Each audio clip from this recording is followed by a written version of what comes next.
नर्मदा परिक्रमेचो विषय हो लोकां खातीर खूब श्रद्धेचो आसा। देखून ह्या परिक्रमे खातीर नर्मदा एक्सप्रेस वे करपाचो आपूण पुराय तरेन यत्न करतलो अशें केंद्रीय रस्ते आनी महामार्ग मंत्री नितीन गडकरी हांणी सांगलें।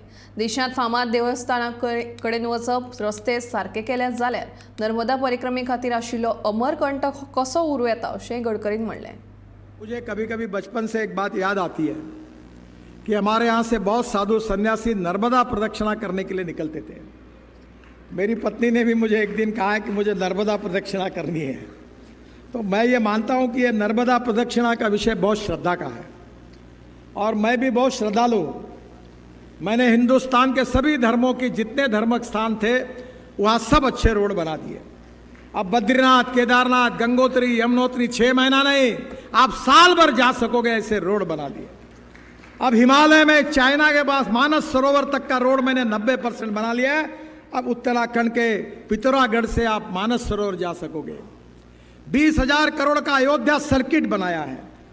22,000 करोड़ का बुद्ध सर्किट, भगवान गौतम बुद्ध का जन्म जहां से हुआ तो महापरिनिर्वाण वहां सब गांवों तक अच्छा रोड बनाकर 22,000 करोड़ का बुद्ध सर्किट बनाया है।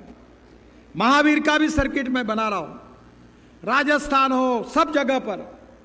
अभी मैं मथुरा में भगवान श्री कृष्ण का भी सर्किट 15,000 करोड़ का वहां रोड का स्ट्रक्चर बना रहा हूं। और अयोध्या में आप सबके आशीर्वाद से भव्य राम मंदिर बना है। उस अयोध्या में मैं 20,000 करोड़ के रोड नेटवर्क बनकर उसको भी अच्छा बना रहा हूं। तो अमरकंटक जहां से नर्मदा शुरू हुई वो रोड कैसे छूटा। मेरा पूरा प्रयास है कि नर्मदा प्रदक्षिणा करने के लिए निश्चित रूप से अभी हमारे सुप्रीम कोर्ट के चीफ जस्टिस शरद बोबड़े, वो मेरे मित्र हैं, वो भी नर्मदा प्रदक्षिणा के लिए निकलने वाले हैं पैदल। तो वो भी मेरे पास आए थे। तो मुझे विश्वास है कि ये रोड के साथ साथ नर्मदा प्रदक्षिणा की व्यवस्था अगर होगी तो हमारी जो श्रद्धालु है उनके लिए भी एक बहुत बड़ी सौगात होगी।